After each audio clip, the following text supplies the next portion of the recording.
کو پتا ہے پیدا ہوئے علی، حضرت علی جس دن پیدا ہوئے رسول اللہ نے اپنا لعاب پاک ان کو چٹایا تھا۔ روایات یہ ہے حضرت علی نے آنکھیں کھولی نہیں تھی، سب سے پہلے آنکھیں کھولی تو دیکھا تو چہرے رسول کو دیکھا تھا۔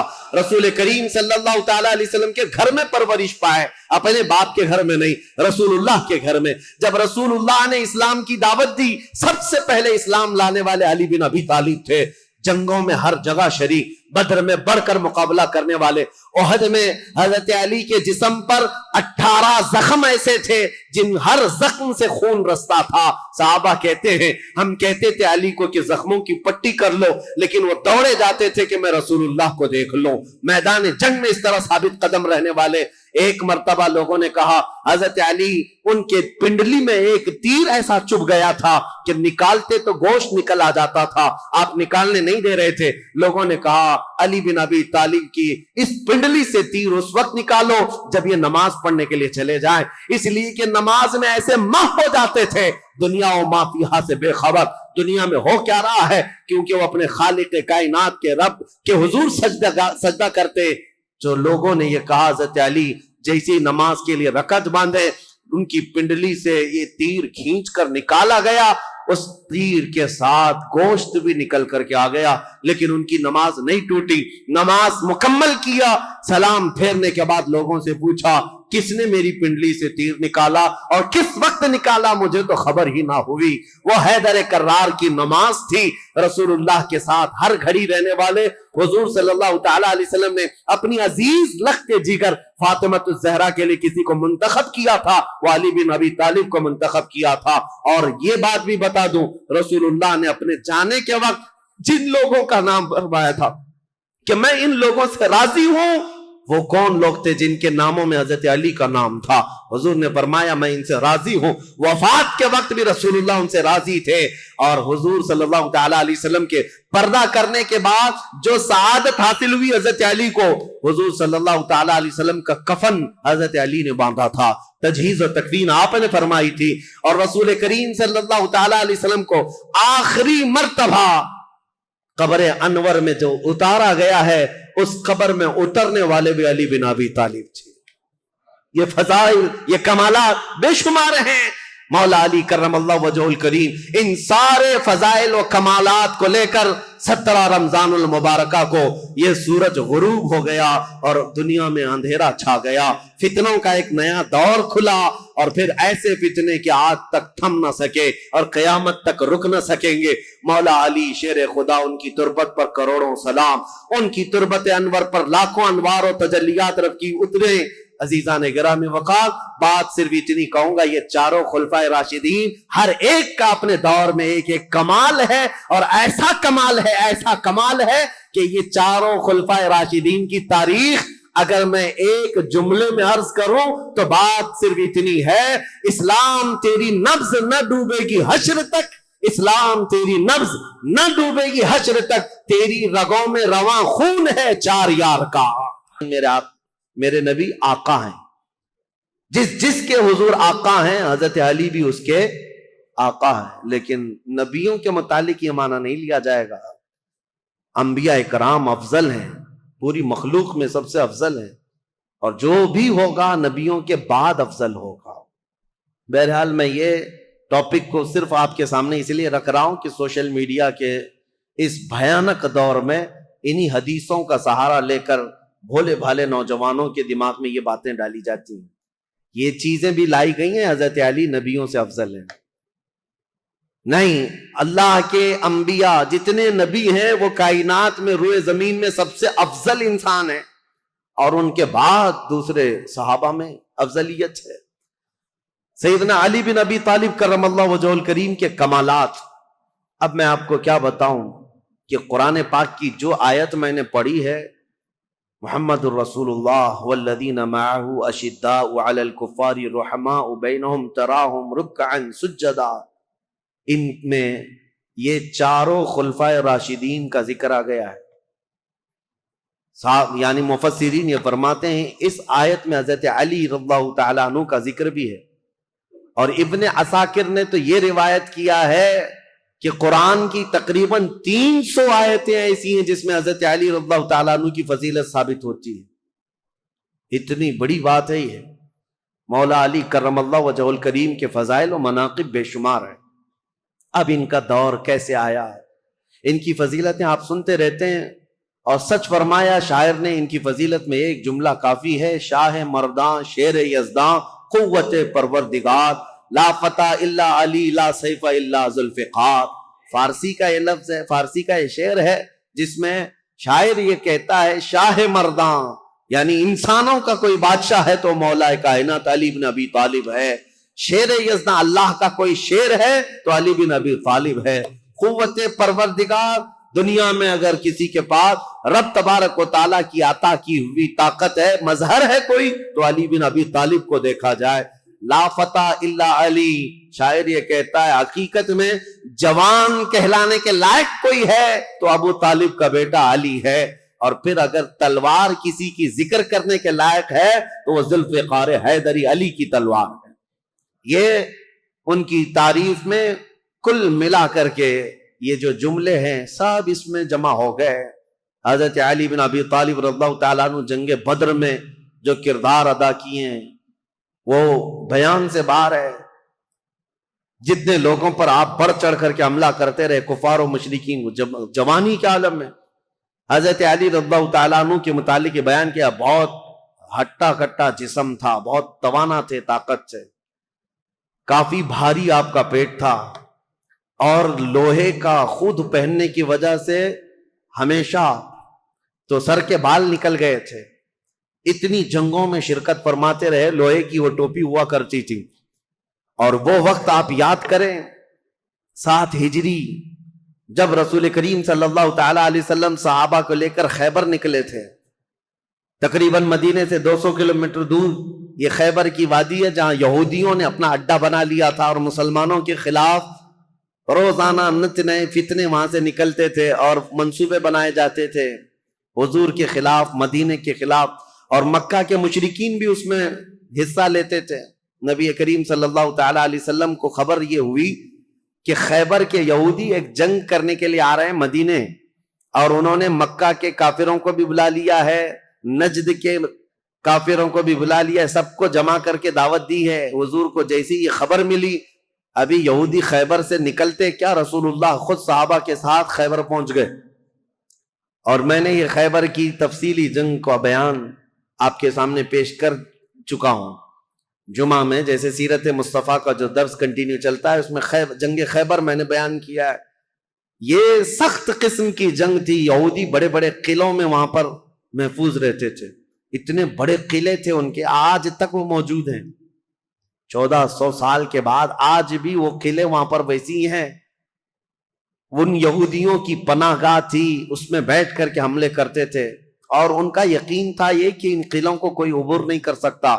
جب صحابہ وہاں پہنچے تھے یہودیوں کی حالت خراب تھی، اور ان کے ہاں ایک مرحب نامی شخص تھا جس کا دعویٰ تھا وہ 1000 آدمیوں سے اکیلا لڑ سکتا ہے، 1000 انسانوں سے اکیلا لڑ سکتا ہے.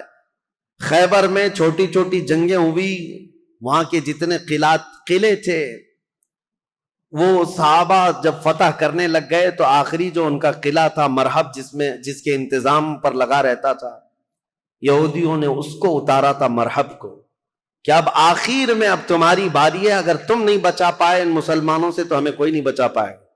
مرحب مسلمانوں سے جنگ کرنے کو اپنی توہین سمجھتا تھا کہ یہ چھوٹے بادیہ نشین لوگ ہیں، کھجور کھا کر زندگی گزارتے ہیں، پیون لگے کپڑے پہنتے ہیں، ان کے پیروں میں چپل تک نہیں ہوتی، یہ ہم سے جنگ کرنے آئے ہیں. بڑے تحقیر سے حقارت سے دیکھا کرتا. لیکن اب حالات ایسے تھے کہ یہ پورے مسلمان گردنوں پر سوار ہو کر کھڑے تھے، اب تو ڈیفنس کرنا ہی تھا. مرحب جب اپنے قلعے سے باہر آیا تو یہ سخت قسم کی جنگ تاریخ اسلام میں لکھی گئی ہے، کیونکہ خیبر فتح ہونے کے بعد ہی سارے فتوحات کا دروازہ کھل گیا ہے اسلام کے لیے. ساری فتحیں جتنی ہوئی یہ خیبر کے بعد، فتوحات کا دروازہ کھل گیا تھا جو رکنے کا نام نہیں لیتا. تو جیسے ہی مرحب سامنے آیا تو اس نے پکار کر کے یہ کہا شعر پڑھتے ہوئے کہ تمہیں پتا ہے کہ خیبر پورا مجھے پہچانتا ہے، یہاں کے در و دیوار سے پوچھو کہ مرحب کس کا نام ہے۔ مرحب کی آواز سے اور اس کے چلنے پھرنے سے یہاں کے پتھر بھی کانپتے ہیں۔ وہ رجزی اشعار پڑھ رہا تھا۔ تو حضرت علی کرم اللہ وجہہ الکریم اس جنگ میں کیسے شریک ہوئے تھے؟ یہ 3 دن تک کنٹینیو چل رہی تھی، صحابہ کو فتح نہیں مل رہی تھی، کچھ صحابہ شہید بھی ہو گئے تھے، اور رات کے وقت رسول کریم صلی اللہ تعالی علیہ وسلم بیٹھے اور کہا کل کی صبح ہونے دو، میرے ہاتھ میں جو پرچم ہے میں ایسے کو دوں گا جس کو اللہ اس کے رسول بے حد چاہتے، اور اللہ تعالیٰ نے اس کے ہاتھ میں یہ فتح رکھی ہے۔ صحابہ کہتے ہیں پوری رات ہم نہیں سوئے۔ حضور نے جو یہ بشارت دی تھی اس میں بشارتیں کیا کہتی ہیں؟ ایک تو یہ تھی کہ قلعہ اس کے ہاتھ فتح ہوگا، دوسرا یہ کہ اللہ اس کو اور اس کے رسول بے حد اسے چاہتے ہیں۔ حضرت عمر کہتے ہیں ہمیں غالب گمان یہی رہتا تھا کہ شاید جھنڈا ہمارے ہاتھ میں آئے گا۔ صبح اسی طرح رات کروٹ لے کر صحابہ نے گزاری تھی کہ ہمارا نام آ جائے گا۔ جیسی صبح ہوئی نبی کریم صلی اللہ تعالیٰ علیہ وسلم نے صحابہ کی جماعت کو جمع کیا، سب گردنیں اٹھا کر حضور کو دیکھ رہے تھے کہ یہ جھنڈا کس کے ہاتھ میں ہوگا۔ پھر رسول کریم صلی اللہ تعالیٰ علیہ وسلم نے پکار کر کہا علی بن ابی طالب کہاں ہے؟ اس جماعت میں وہ تھے ہی نہیں وہ صحابہ، کیونکہ اس وقت وہ بیمار تھے، بخار بھی سخت تھا۔ حضور صلی اللہ تعالیٰ علیہ وسلم سے عرض کیا یا رسول اللہ صلی اللہ علیہ وسلم ان کی آنکھوں میں آشوب آیا ہے، جو لال ہو جاتی ہیں آنکھیں، تو آنکھیں لال ہو گئی ہیں اور بخار زدہ ہیں۔ حضور نے فرمایا اسی حالت میں ان کو لے کے آؤ۔ بستر سے اٹھا کر حضرت علی کو لایا گیا، آنکھوں سے پانی بہ رہا تھا۔ نبی کریم صلی اللہ تعالیٰ علیہ وسلم نے اپنا لعاب پاک ان کی آنکھوں پہ لگایا۔ حضرت علی کہتے ہیں میری آنکھیں اخیر زمانے تک اتنی تیز نظر آتے تھا جس کا کوئی اندازہ نہیں کر سکتا۔ حضرت علی رضی اللہ تعالیٰ عنہ کے ہاتھ میں حضور نے جھنڈا دیا اور کہا جاؤ، اللہ اس کے رسول تمہیں بے حد چاہتے ہیں اور یہ فتح تمہارے نام رکھی ہے۔ سارے صحابہ کہتے ہیں حضرت علی کو دیکھ کر ہم رشک کرتے تھے کہ کیا مقام پایا علی بن ابی طالب نے۔ اس وقت ان کی جوانی کا ہی وقت تھا، اور جب وہ جھنڈا ہاتھ میں لے کر کے آئے تھے یہ مقابلہ مرحب سے ہونا تھا، جو 1000 انسانوں سے تنہا لڑ سکتا تھا، اکیلا لڑنے کی طاقت رکھتا۔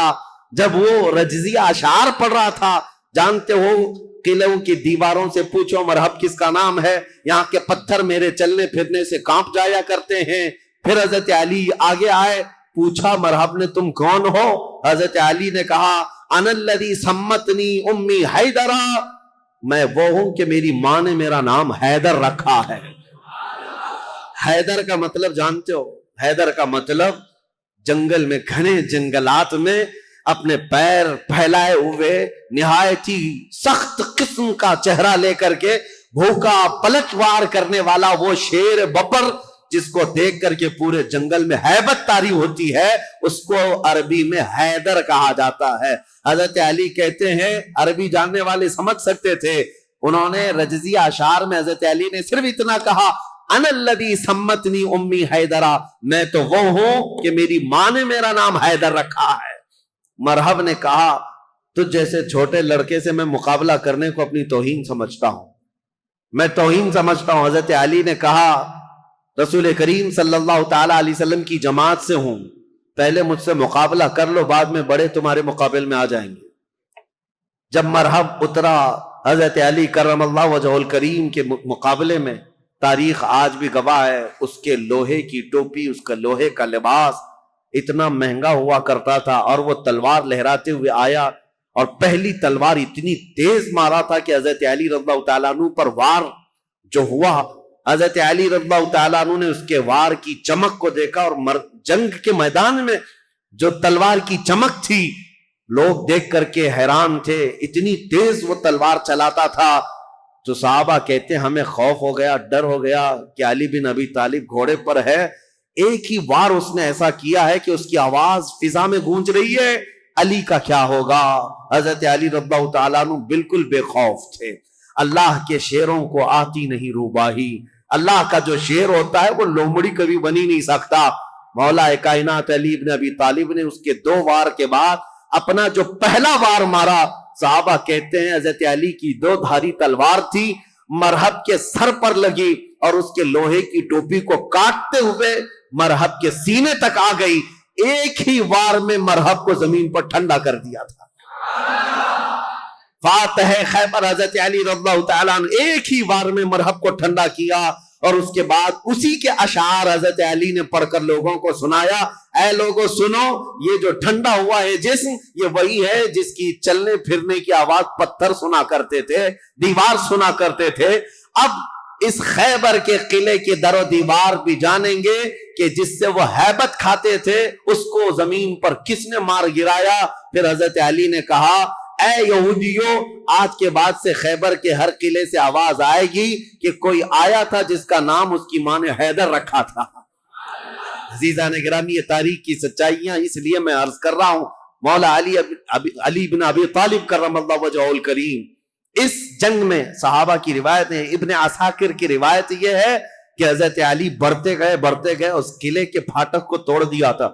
جو دروازہ ہوا کرتا تھا، صحابہ کہتے ہیں حضرت علی نے ایسے اس کو اکھاڑ دیا تھا، اور وہ دروازہ ایک ہاتھ میں لے کر اس کو ڈھال بنا کر لڑتے رہے. جب کبھی سامنے سے کوئی تیر آتا یا تلوار آتی تو یہ دروازے کو ڈھال بنا کر کے لڑتے تھے. تم اپنے گھر کا دروازہ اٹھا کر کے دیکھو، خیبر کا دروازہ الگ ہے، اپنے گھر کا دروازہ بھی نہیں اٹھا پاؤ گے. آج کے نوجوانوں کی بات کر رہا ہوں. وہ خیبر کا دروازہ ایسا تھا کہ اس کے بعد حضرت علی نے اس کو اپنی پیٹھ پر رکھا دروازے پر. کئی صحابہ تو اس کے اوپر سے چڑھ کر کے قلعے کے اندر گئے، اور صحابہ کہتے ہیں اس کے بعد اس دروازے کو 16 گز آگے انہوں نے ایک ہی ہاتھ سے پھینکا تھا. رسول کریم صلی اللہ تعالی علیہ وسلم کا فرمان ہوا اس دروازے کو راستے سے ہٹایا جائے. صحابہ کہتے ہیں ہم 40 لوگ مل کر نہیں اٹھا پا رہے تھے، اور علی بن ابی طالب تنہا ایک ہاتھ سے اٹھا کر اس کو پھینک چکے تھے. لا فتح الا علی، لا سیف الا ذوالفقار. یہ شجاعت، یہ جمع مردی اللہ کے شیر کو اللہ نے عطا کی ہے. قوت پروردگار. میرے عزیزوں، ان کے فضائل، ان کے مناقب، ان کے کمالات بیان سے باہر ہیں. لیکن اب خلافت کا دور شروع ہے، اسی لیے کہ ہم تاریخ بیان کر رہے ہیں. فضیلتیں ہر سال آپ سنتے رہتے ہیں، اور اس سال ظاہر سی بات ہے میں جو ٹاپک لے کر کے چل رہا ہوں وہ تاریخ اسلام ہے. ہر بچے کو، ہر جوان کو تاریخ یاد رکھنا بہت ضروری ہے. اور اگر اپنی تاریخ سے تم بے بہرا ہو تو دنیا جو پٹی پڑھائے گی وہ صحیح سمجھنے لگ جاؤ کہ آج حالات یہی ہیں. تم خالی کورے کاغذ لے کر کے بیٹھے ہو. سوشل میڈیا میں کوئی آیا، نئی بات بولا، کہا ہاں یہ تو بالکل نہیں لگ رہی ہے، نہیں کچھ نہیں، 1400 سال پرانی ہے. تم کورے تھے، تم نے پڑھا ہی کہاں تھا. اس لیے تاریخ کی سچائیاں اگر تمہیں یاد نہ ہو تو اگلا دور جو آنے والا ہے اور بھی بہت ڈینجر ہے، بہت سخت ہے. آپ کو پتا ہے یہ ظالمانہ حکومتیں جو ہمارے سر پر آج منڈلا رہی ہیں، یہ دجالی نظام جو پیدا ہو چکا ہے، یہاں سب چیزوں پر اٹیک ہے. آپ یہ مت سمجھنا کہ یہ صرف ہماری مسجدیں گرا رہے ہیں یا ہماری خانقاہوں کو پامال کر رہے ہیں، بلکہ ماسٹر پلاننگ کے ساتھ تمہاری نسلوں کی تباہی کا انتظام ہو چکا ہے. ماسٹر پلاننگ کے اعتبار سے ایسے کہ یہاں پر باضابطہ ایجوکیشن منسٹر اسی کو بنایا جاتا ہے جو سخت قسم کا تعصب پسند ہو. تمہاری تاریخ کو توڑ مروڑ کر کے تمہارے اسکول کے سیلیبس میں ایسی چیزیں ڈال دیں کہ بچہ کچے دماغ میں پڑھتے پڑھتے یہی سمجھ جائے. آج حالات ایسی ہی ہیں. 10-20 سال پہلے جا کر کے آپ اسکول کے نصاب سیلیبس کی کتابیں اٹھا کر کے پڑھیں، اس میں حضور صلی اللہ علیہ وسلم کے نام پر چیپٹر ہوا کرتا، صحابہ اکرام کے، حضرت عمر فاروق کے نام پر چیپٹر ہوا کرتا تھا. کوئی نہ کوئی ٹیکسٹ بک میں آپ کو مل جائے گا. آج تو ہے ہی نہیں. تاریخ اسلام کی یہ سچائیاں، نہ اورنگزیب آئیں گے، نہ شہاب الدین غوری آئیں گے، تاریخ کو مٹا کر کے پتہ نہیں کون کون سے پہاڑی چوہوں کو لا کر رکھا ہے، سب طرح سے بدل کر کے. اس طرح کہ تعصب کی اینک ایسی پہن رکھی ہے انہوں نے کہ تمہارے بچوں میں یہ زہر پھیلتا جائے اور بچے تمہاری تاریخ سے بے بہرا ہو جائیں. آج اے نوجوانوں، اگر دنیا تمہاری تاریخ مٹانے کی کوشش کر رہی ہے تو اس وقت تمہاری ذمہ داری ہے. میں رشیا کی ایک چھوٹی سی کنٹری جہاں قرآن پر پابندی لگا کر تقریباً 70 سال گزر چکے تھے، 60 یا 70 سال، سوویت یونین کی لڑائیوں میں. اس سے پہلے جو وہاں کے حالات تھے، مارکسزم، لینن کا جو انقلاب آیا تھا، ریولوشن، کچھ ممالک ایسے سخت اسٹرگل کر چکے ہیں. مسلمانوں کی اذانیں بھی بنتی، قرآن پر پابندی ایسی لگی تھی. ایک ہمارے اس تاریخ کو بیان کرنے والے ایک عالم دین ہے، انہوں نے کہا کہ اس ملک میں جانا ہوا تھا، مسجد نام کی کوئی چیز ہی نہیں تھی. ایک جگہ گئے بازار میں تو لوگوں سے معلوم کیا کہ آج جمعہ ہے، کہیں نماز ہے. تو دکان میں بیٹھا ہوا آدمی ہاتھ پکڑ کر لے گیا، ایک دروازہ کھولا، دروازے کے اندر دروازہ، اس کے بعد جانے کے بعد ایک کمرہ ہے، وہاں پر کچھ لوگ نماز پڑھ رہے ہیں. کہا یہاں سخت پابندی ہے، کھلے عام نماز نہیں پڑھ سکتے. نماز پڑھنے کے بعد علاقے کے لوگوں سے، اس عالم دین ہندوستانی تھے، مل کر کے انہوں نے کہا مسلمانوں پر اتنی سخت پابندیاں ہیں لیکن ہیں مسلمان اب تک، نماز تو پڑھ رہے ہیں تم لوگ چھپ کر ہی صحیح. انہوں نے کہا نماز ہی نہیں. ایک بچے کو انہوں نے سامنے کیا، ایک بچہ تھا تقریباً وہ 12 یا 13 سال کا. کہا یہ قرآن پڑھ سکتا ہے؟ تو وہ ہنسنے لگے. کہا قرآن پڑھ نہیں سکتا بلکہ یہ پورا حافظ قرآن ہے. یہ عالم دین کہتے ہیں میں اس کو جگہ جگہ سے قرآن پوچھتا رہا اور وہ قرآن زبانی سناتا رہا. ایسی جگہ پر جہاں اذان پر پابندی ہو، جہاں قرآن رکھ نہیں سکتے، ایک بچہ حافظ قرآن ہے. انہوں نے پوچھا کہ بیٹا یہ حفظ قرآن ایک باضابطہ مدرسہ لگتا ہے ہمارے ہاں، باضابطہ انوائرمنٹ چاہیے، پھر جا کر کوئی حافظ قرآن بنتا ہے، تم ایسی جگہ پر کیسے بنے؟ وہ کہتا ہے بس میں اپنی دادی سے سن سن کر حافظ قرآن بناؤں، میری دادی حافظ قرآن.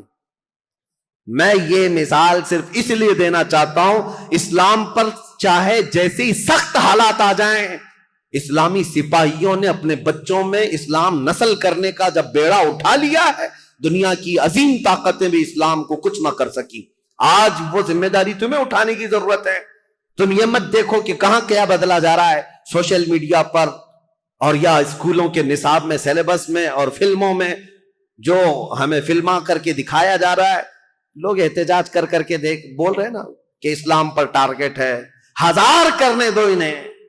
یہ آج سول کوڈ کی بات لے کر کے مسلمانوں کے قوانین بدلنے، یہ سب حالات آئیں گے، سخت ترین حالات آئیں گے. ظالموں کو تو اپنا ظلم دکھانا ہی ہے، لیکن اے غیور نوجوانوں تمہاری ذمہ داری ہے، تم اپنے کندھوں پر یہ بیڑا اٹھا لو. ہم دنیا کے درپردہ یا دنیا کے بھروسے پر اپنے بچوں کو نہیں رکھیں گے، ہم اپنے تاریخ کی سچائیاں اپنے بچوں میں منتقل کرتے جائیں گے.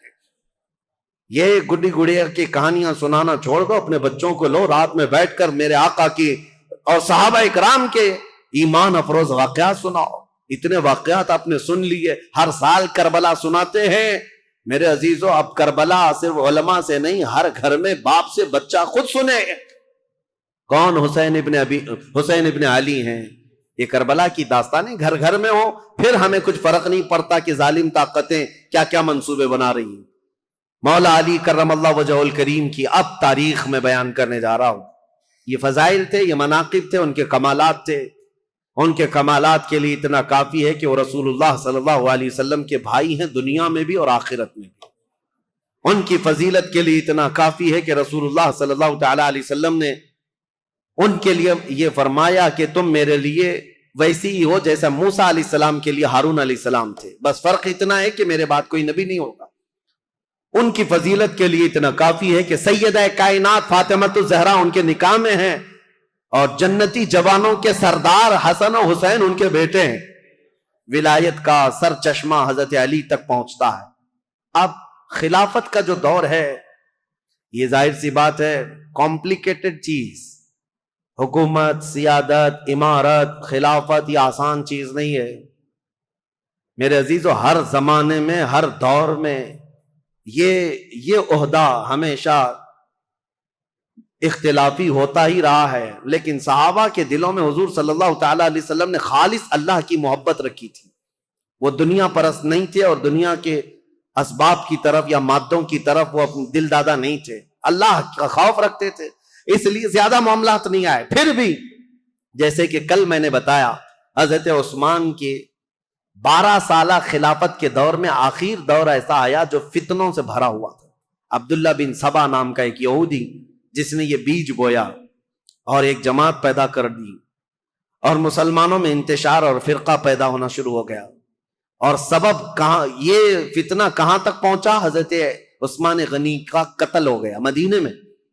یہ پہلا قتل ہے جو مسلمانوں کے ہاتھ ہوا ہے، حضرت عثمان غنی کا قتل. حضرت عمر کو بھی شہید کیا گیا لیکن وہ تو ایک آگ کا پجاری تھا. ابو لولو فیروز مجوسی. لیکن حضرت عثمان کا جو قتل ہوا ہے وہ آپسی انتشار کی وجہ سے ہوا. تفصیل میں نے بتایا. جگہ جگہ انقلاب نام سے کچھ جماعتیں کھڑی ہوتی تھیں. ان کو یہ چاہیے تھا ریولیوشن، اور ان کو جدت، نیا پن چاہیے تھا. حضرت عثمان کا خلافت کا زمانہ 12 سال ہو رہا تھا، اور یہ وقت یہاں تک آ پہنچا کہ مدینے میں پہنچ کر کے ان سبائیوں نے، مصر کے رہنے والے بلوائیوں نے حضرت عثمان کا قتل کر دیا. یہ قتل صحابہ کے لیے بہت بڑا صدمہ تھا. جتنے بڑے صحابہ تھے اس قتل کے خلاف تھے. خود حضرت علی کرم اللہ وجہ الکریم اس کی سخت مذمت کرتے رہے اور کہتے رہے کہ رسول اللہ صلی اللہ علیہ وسلم کے حرم مدینہ کو جس نے حلال کر دیا خون سے حضرت عثمان کے، وہ دنیا کا بدترین شخص ہے. اور حضرت علی کے یہ فرامین ہے کہ میں سمجھتا ہوں قتل عثمان سب سے بدترین فتنہ ہے. اب حالات ہو گئے، ان کے قتل کے بعد جنازہ ہو گیا، تدفین ہو گئی، جنت البقیع میں آپ دفن. اب خلافت کا مسئلہ آیا کہ اب کون خلیفہ بنے گا. جیسے حضرت ابو بکر کی خلافت، کیسے تمام مسلمانوں نے اتفاق رائے سے آپ کو خلیفہ چن لیا تھا، اور حضرت عمر کو حضرت ابو بکر نے جاتے وقت خود ہی اعلان کر دیا تھا، اس لیے اختلاف نہیں ہوا، صحابہ نے ان کو چن لیا تھا. اور حضرت عثمان کی خلافت کیسے ہوئی تھی؟ 6 صحابہ جمع ہوئے تھے. کل جیسے میں نے بتایا مجلس شورا اس کو کہتے ہیں، جس میں حضرت سعد بن ابی وقاص، عبد الرحمن بن عوف، حضرت زبیر، حضرت طلحہ اور حضرت علی، حضرت عثمان، یہ 6 لوگ تھے. حضرت عمر نے جاتے جاتے ان کو منتخب کیا تھا، یہ 6 لوگ جس کو منتخب کریں گے وہ خلیفہ ہوگا. ان 6 میں سے 2 تو پہلے ہی ہٹ گئے کہ ہم کو خلافت کا کوئی ارادہ نہیں ہے، اور باقی جو 2 تھے انہوں نے اپنی خلافت دوسرے کو سپرد کر دی. جیسے حضرت زبیر نے حضرت علی کو دے دیا، حضرت طلحہ نے حضرت عثمان کو. بچے 2 ہی تھے، حضرت علی اور حضرت عثمان، جو خلافت کے دعوے دار.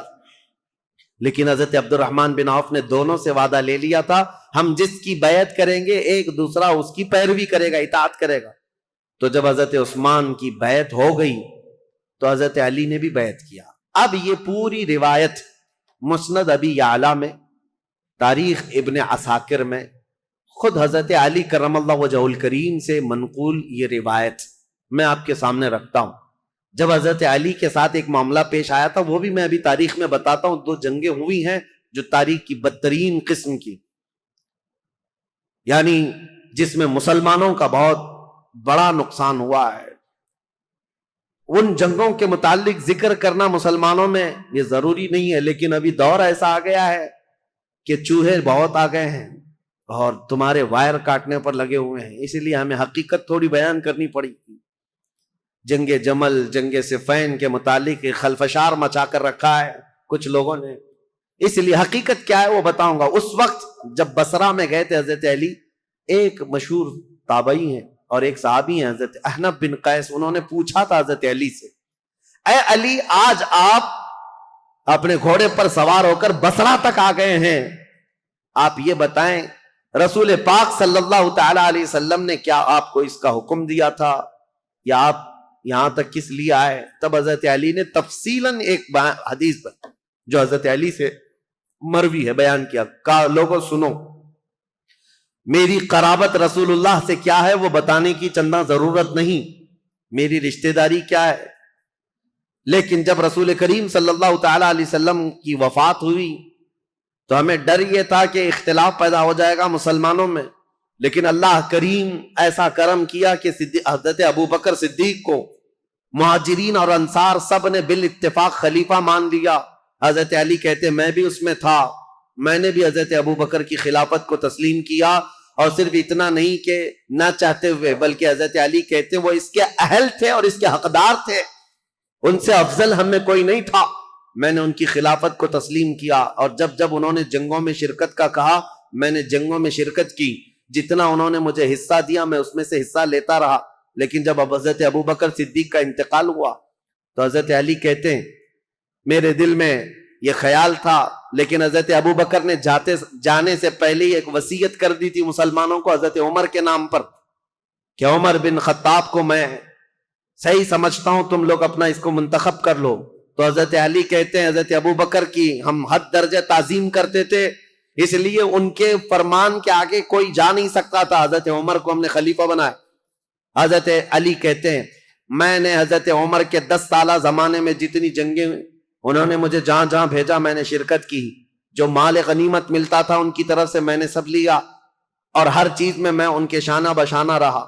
پھر جب حضرت عمر کا انتقال ہوا تو وہ کہتے ہیں کہ وہ مجلس شورا بنا کر گئے تھے 6 لوگوں کی، اس میں بھی تھا، اور اس میں 6 لوگوں میں جب انتخاب کرنے کی بات آئی تو 2 ہٹ گئے اور 2 نے ہمارے حوالے کر دیا، لاسٹ میں 2 بچ گئے، علی اور عثمان رضی اللہ تعالیٰ عنہما۔ حضرت علی کہتے ہیں چونکہ عبد الرحمن بن عوف نے مجھ سے یہ وعدہ لیا تھا، وہ 6 میں سے ایک صحابی عبد الرحمن بن عوف بھی ہیں، انہوں نے حضرت علی سے وعدہ لیا تھا اے علی اگر آپ کے علاوہ میں کسی اور کے ہاتھ میں بیعت کروں تو کیا آپ اس کے خلاف جائیں گے؟ حضرت علی کہتے ہیں ہرگز نہیں جاؤں گا، آپ جس کی بیعت کو قبول کریں گے میں بھی اس کی بیعت کو قبول کروں گا۔ حضرت علی کہتے ہیں جب عبد الرحمن بن عوف نے مجھ سے یہ وعدہ لیا تھا اور وعدے کے بعد انہوں نے حضرت عثمان کے ہاتھ میں بیعت کر لی تو میں اپنے وعدے کے خلاف نہیں جا سکتا، میں نے بھی حضرت عثمان کے ہاتھ میں بیعت کر لی۔ یہ حضرت علی کی خود بیان کردہ روایت میں آپ کے سامنے رکھ رہا ہوں۔ اور پھر 12 سال گزر گئے حضرت عثمان کے۔ حضرت علی کہتے ہیں پھر حالات ایسے سنگین ہو گئے کہ حضرت عثمان کا قتل ہو گیا، جو بالکل میرے وہم و گمان میں نہ تھا کہ قتل تک ہو جائے گا۔ معاملات بدل رہے تھے، فتنہ پھیل چکا تھا، لیکن اتنے سنگین حالات بن گئے کہ ان کا قتل ہو گیا، جس سے ہم ہرگز راضی نہیں۔ اب اس کے بعد بات آتی ہے خلیفہ چننے کی۔ حضرت زبیر، حضرت طلحہ، یہ 2 ایسے صحابہ ہیں جو عشرہ مبشرہ میں سے رسول اللہ صلی اللہ علیہ وسلم نے جن کو دنیا میں جنت کی بشارت دی، ان میں 2 یہ ہیں۔ یہ صحابہ بڑے صحابہ کہلاتے تھے، مدینے میں جتنے تھے سب آئے، سب آ کر حضرت علی کے پاس کہنے لگے آپ اپنی بیعت کا اعلان کر دیں اور آپ خلیفہ ہیں۔ حضرت علی نے کہا مجھے اس کی خواہش نہیں، میں خلیفہ کی بجائے وزیر بننا پسند کروں گا، تم میں سے جو چاہے خلیفہ بن جاؤ۔ کیونکہ حالات ایسے تھے اس وقت حضرت علی کو خلیفہ بنایا جا رہا ہے جب انتشار بہت پھیل چکا تھا، امن کا دور نہیں تھا، جگہ جگہ جماعتیں کھڑی ہو گئی تھی، صبائی فتنہ، کوفہ میں الگ، بصرہ میں الگ، عراق میں الگ، اور شام میں الگ، اور مدینہ مکہ والے الگ۔ یہ حالات پر حضرت علی کو خلیفہ بنایا جا رہا ہے۔ حضرت علی نے منع کیا، اس کے بعد پھر لوگوں نے اصرار کیا آپ سے بہتر ہماری جماعت میں کوئی نہیں۔ حضرت علی کہتے ہیں جب انہوں نے اصرار کیا تو میں نے اللہ اس کے رسول کے احکام کی شرط پر اور خلفائے ثلاثہ جو گزر چکے ان کی اتباع، ان کی پیروی پر سب کی بیعت لینا شروع کیا۔ حضرت علی جب بیعت لینے لگے، یہ تقریباً 35 ہجری کا واقعہ ہے۔ حضور صلی اللہ تعالیٰ علیہ وسلم کی وفات کو 25 سال گزر چکے تھے۔ یہ 35ویں ہجری میں حضرت علی رضی اللہ تعالیٰ عنہ خلافت پر متمکن ہوئے مدینہ طیبہ میں۔ اب خلافت کا پہلا دور ہے، یعنی ابھی پہلا دن ہے۔ آپ بہترین خطیب تھے، حضرت علی کرم اللہ وجہ الکریم خطبہ بہت اعلیٰ دیا کرتے۔ خطبے کے بعد آپ یہ جو فتنہ پھیلا تھا اس کو ٹھنڈا کرنے کے لیے کوششیں فرما رہے تھے، لیکن اسی اثنا میں ہوا کیا، حضرت علی رضی اللہ تعالیٰ عنہ نے چند دنوں کے بعد بہت سخت قسم کے فیصلے لیے۔ اس سے معاملات اور سخت ہو گئے۔ کیا؟ آپ نے ملک شام کے گورنر امیر معاویہ رضی اللہ تعالیٰ، جو 22 سال سے گورنر تھے حضرت عمر کے زمانے سے، حضرت علی یہ کہتے تھے کہ اب ان کو گورنری سے میں معزول کرتا ہوں۔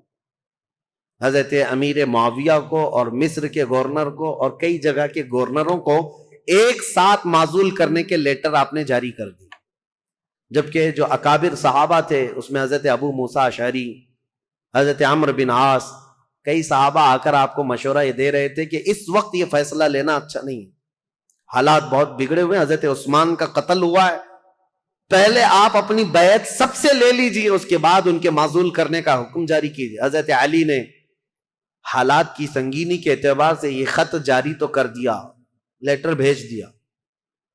پھر میں کہتا ہوں ادب کا دائرہ ساتھ رکھنا ہے سنیوں، تولنا نہیں صحابہ کو ادھر ادھر۔ حالات جو ہوئے جیسے ہوئے، لیکن وہ رسول اللہ کے صحابہ ہیں، ان کے اختلافات یا ان کے مشاجرات کو بیان کرنا ہی حرام ہے، لیکن یہاں تاریخی سچائیاں تمہارے ذہنوں میں رہیں، اس لیے میں یہ عرض کر رہا ہوں تاکہ کوئی دوسرا چوہا آ کر کے تمہیں کبھی اس کے بارے میں کبھی اس کے بارے میں نہ بیان کرے. جیسے حضرت امیر معاویہ کو ٹرول کرتے کرتے آج اتنی گندی باتیں کہنے لگ گئے لوگ جو حقیقت میں ہے نہیں. ہاں کچھ معاملات تو ہوئے ہیں لیکن ایسے نہیں ہیں. حضرت علی نے ان کی معزولی کا لیٹر جاری کیا، حالات سنگین ہو گئے. ظاہر سی بات ہے 22 سال سے وہ گورنر تھے. اب یہاں حالات یہ ہو گئے کہ حضرت امیر معاویہ نے سب سے پہلے یہ اعلان کیا کہ حضرت علی اب خلیفہ اگر ہو گئے ہیں تو ان کی خلافت کا پہلا کام یہ ہونا چاہیے جنہوں نے حضرت عثمان ابن عفان کو قتل کیا پہلے ان قاتلوں کو پکڑ کر قصاص لینا چاہیے. خلیفہ اسلام کا قتل ہوا ہے، عام آدمی کا قتل نہیں ہوا ہے. خلیفہ اسلام کو قتل کرنے کا مطلب اسلام کے پلر کو ہلا دینا. حضرت امیر معاویہ شد و مت سے بہت زور شور سے یہ مطالبہ شروع کر دی، اور مطالبے میں بھی اتنا کہ حضرت امیر معاویہ نے مدینے ایک قاصد کو بھیجا اور حالات معلوم کر کے حضرت عثمان کا وہ جبہ منگوایا جس میں ان کی شہادت ہوئی تھی. وہ خون سے تر بتر تھا. حضرت عثمان جس میں شہید ہوئے تھے وہ جبہ موجود تھا، اور ان کی بیوی حضرت نائلہ اس وقت موجود تھی جو حضرت عثمان کے گھر میں ان کی انگلیاں کٹ گئی تھی، بیچ بچاؤ میں یا زخمی ہو گئی تھی. ان کی کٹی ہوئی انگلیاں اور حضرت عثمان کا جبہ حضرت امیر معاویہ نے دمشق ملک شام منگوایا. اب یہ جب چیزیں آئیں تو حضرت امیر معاویہ نے منبر پر رکھ کر کے لوگوں سے کہا خلیفہ اسلام کا بے دردی کے ساتھ قتل ہوا ہے، جبکہ جو وجوہات بتائی جا رہی ہیں وہ بہت چھوٹی ہیں. حضرت عثمان نے غلطی کیا کی تھی، ان کا جرم کیا تھا جس کی وجہ سے یہ قتل ہوئے. اور یہ جبہ جیسی ہی ملک شام میں پہنچا ہنگامہ برپا ہو گیا. تقریباً 60,000 لوگ کھڑے ہو گئے یہ مطالبہ کرنے کے لیے کہ خلیفہ اسلام عثمان بن عفان کے قتل کا قصاص لینا ضروری ہے. جن لوگوں نے قتل کیا ہے خلیفہ اسلام کو، ان کا مطالبہ کرنا اپنی جگہ پر تھا. ظاہر سی بات ہے آج کے دور میں آپ کو بتاؤں، ملک کے پریزیڈنٹ پر کوئی حملہ کر دے یا ملک کے پی ایم پر کوئی حملہ کر دے تو پورے ملک کی عزت کا مسئلہ ہو جاتا ہے. عام چیز نہیں ہے، اسی لیے سیکورٹی بھی بہت رکھی جاتی ہے. اور اگر ہو گیا تو اس کے بعد حالات کیا ہوتے ہیں؟ جو نیا بیٹھے گا اس کے لیے سب سے پہلا مطالبہ یہی کیا جائے گا جن لوگوں نے ان کا قتل کیا پہلے ان کو پکڑو. یہ مطالبہ ہوتا ہے. ارے میاں پی ایم اور پریزیڈنٹ تو بہت دور کی بات ہے، ہمارے ہاں کوئی عام آدمی بھی مر جائے تو لوگ مطالبہ کرتے ہیں کہ قاتل کو پکڑو، کلر کون ہے اس کو سزا دو. یہ تو مطالبہ ہوتا ہی ہے، پروٹیسٹ ہوتے ہیں. تو حضرت امیر معاویہ کا مطالبہ بہت تیزی سے بڑھتا چلا گیا. اب دیکھیں میں حالات آپ کو سمجھا رہا ہوں. حضرت علی کے ساتھ کیا معاملات تھے؟ جیسے ہی مدینے میں آپ نے باغ ڈور سنبھالی، آپ کے لیے حالات یہ تھے کہ صحیح طریقے سے قاتل کون ہے یہ کسی کو معلوم ہی نہیں تھا. آج تک نہیں معلوم، تو کیونکہ اس گھر میں حضرت عثمان ابن عفان کی بیوی حضرت نائلہ اکیلی تھی. وہ بہت پردہ دار عورت تھی. انہوں نے بیان کیا حضرت علی کے سامنے کہ محمد بن ابو بکر چھت سے داخل ہوئے تھے، یہ تو میں نے دیکھا ہے. اور انہوں نے حضرت عثمان کی داڑھی بھی پکڑی تھی، لیکن حضرت عثمان نے ایک جملہ کہا تھا کہ تیرے باپ ابو بکر ہوتے تو یہاں تک تیری حرکت نہ ہو سکتی. یہ سن کر محمد بن ابو بکر چلے گئے اور دروازے پر کھڑے ہو کر وہ رو کر توبہ کرنے لگے. لیکن ان کے ساتھ انجان 2 آدمی بھی آئے تھے. میں انہیں نہیں جانتی ہوں نہ پہچانتی ہوں کون لوگ ہیں. اور اس کے بعد حضرت نائلہ جو حضرت عثمان کی بیوی اس وقت جو موجود تھی وہ کہتی ہیں قتل ہونے کے وقت میں وہاں موجود نہیں تھی، قتل ہو گیا. حضرت علی کے سامنے یہ مقدمہ ہے، بڑا سخت ہے. کسی انجان کو قتل تو نہیں کر سکتے پکڑ کر کے پوری جماعت کو. ظاہر سی بات ہے آپ موب لنچنگ بھی ہو جاتی ہے تو اس پورے موب کو جو ہے نا سزا نہیں دیتے حکومت. پرٹیکولر ایک آدمی کون ہے جو مرڈر کیا ہے اس کو پکڑنا ضروری ہوتا ہے. موب کا جو حملہ ہوتا ہے یہ سب لوگ اس میں شریک ہوتے ہیں. سزائیں چھوٹی چھوٹی ہو سکتی ہیں لیکن مرڈر کا جو جرم ہے وہ سب پر نہیں آتا. اس وقت حضرت علی کے ساتھ یہ معاملہ تھا کہ حقیقت میں قاتل کون ہے یہ نہیں معلوم. تو سیدنا علی بن ابی طالب مدینے کے سارے صحابہ سے کہہ رہے تھے کہ میں بھی حضرت عثمان کے قتل کا قصاص لینا چاہتا ہوں، لیکن قاتل پکڑ کر کے تو لائیں۔ لوگوں نے کہا یہ مصر کے لوگ تھے، بلوائی تھے، ان سب کو پکڑ کے سزا دیجیے۔ حضرت علی کہتے ہیں وہ ایسی جماعت سے ہیں جن پر میرا قابو نہیں ہے، ابھی ابھی خلیفہ بنے ہیں اور مصر میں نیا اسلام ہے، یہ بلوائی یہ جتنے ہیں وہاں پر ایک فتنہ بھی پیدا ہو چکا تھا، تو وہ جدت پسند لوگ تھے، نئے نئے قسم کے اسلام میں آئے ہوئے تھے۔ حضرت علی ان مصلحتوں کو دیکھ کر خون عثمان کا بدلہ لینے میں آپ نے فرمایا کہ اس کو بعد میں حالات کے ٹھنڈے ہو جانے کے بعد لیا جائے گا، بس بات اتنی تھی۔ لیکن غلط فہمی بڑھتی گئی، اور یہ غلط فہمی کو ڈالنے والا کون تھا؟ اسی لیے میں نے کل آپ کے سامنے ایک نام بتایا تھا، عبداللہ بن سبا، ایران کا رہنے والا ایک یہودی جو اسلام میں آیا تھا۔ اس نے اپنا کام شروع کر دیا، مدینے میں جا کر اور دیگر جگہ پر ملک شام میں لوگوں کو بھڑکانا شروع کیا۔ پہلے تو حضرت علی کی حمایت میں بولتا تھا، اب حضرت علی خلافت پہ آئے تو حضرت عثمان کے قتل کا بدلہ لینے کے لیے ابھارنے لگ گیا۔ اب ہوا یہ کہ حضرت عائشہ صدیقہ رضی اللہ تعالیٰ عنہ، ان کا بھی کردار ہے تاریخ میں، ام المومنین ہے، زبان نہ کھولنا ان کے لیے بھی گستاخی کے لیے، ایمان برباد ہو جائے گا۔ ام المومنین رسول اللہ صلی اللہ علیہ وسلم کی محبوبہ ہیں، زوجہ ہیں، یہ حج پر گئی ہوئی تھیں، اور حج سے واپس آنے کے وقت حضرت عثمان کا قتل ہو گیا تھا، اور یہ خبر حضرت عائشہ کو پہنچ گئی۔ حضرت عائشہ کا مقام تھا صحابہ میں سب میں بھی، کیونکہ ام المومنین نے سب لوگ احترام کرتے تھے۔ حضرت عائشہ کے پاس جب یہ خبر پہنچی تو حضرت زبیر اور حضرت طلحہ یہ دونوں حضرت علی کے ہاتھ پر بیعت کر چکے تھے مدینے میں، لیکن حالات جب سنگین ہونے لگے تو یہ مدینہ چھوڑ کر مکہ چلے گئے۔ کون؟ یہ بڑے دو صحابہ عشرہ مبشرہ میں، حضرت زبیر حضور صلی اللہ تعالیٰ علیہ وسلم کے یہ بھی بھائی لگتے ہیں، پھوپھی کے بیٹے ہیں، سگی پھوپھی کے بیٹے ہیں حضرت زبیر، جیسے حضرت علی چاچا کے بیٹے ہیں، حضرت زبیر پھوپھی کے بیٹے ہیں۔ تو حضرت زبیر اور حضرت طلحہ دونوں مکہ چلے گئے، اور یہ دونوں جا کر حضرت عائشہ سے ملاقات کیا پردے میں، اور ان کو حالات بتائے مدینے میں کیا کیا ہوا، حضرت عثمان کا قتل کیسے ہوا۔ حضرت عائشہ بہت جلال میں آئی، کہا ہم جانتے ہیں عثمان بن عفان کے اخلاق اور ان کی کردار کو، سارے صحابہ ان کی پاکیزگی کی گواہی دیتے تھے۔ حضرت عائشہ کہتی ہے میں وہ دن بھی جانتی ہوں جب رسول اللہ صلی اللہ تعالیٰ علیہ وسلم حجرے میں بیٹھے ہوتے، کئی لوگ آتے حضور اسی طرح لیٹے رہتے، جب عثمان آتے تو حضور اپنی تہبند صحیح کر لیتے تھے۔ حضرت عائشہ کہتی ہیں میں گواہ ہوں، اور میں پوچھتی یا رسول اللہ عثمان کے آنے پر اپنی تہبند آپ پیر سے نیچے تک کرتے ہیں اور اٹھ کر بیٹھتے ہیں، کیوں ایسا؟ حضرت عثمان کے متعلق حضور نے فرمایا اے عائشہ کیا میں اس سے حیا نہ کروں جس سے اللہ کے فرشتے حیا کرتے ہیں؟ اللہ کے فرشتے جس سے حیا کرتے ہیں۔ میرے عزیز، حضرت عائشہ نے جب یہ کہا اور وہ جلال میں آئیں، واپس مکہ لوٹ کر آئیں، کہا جب مدینے کے حالات اتنے خراب ہو گئے تو اب کیا کرنا چاہیے؟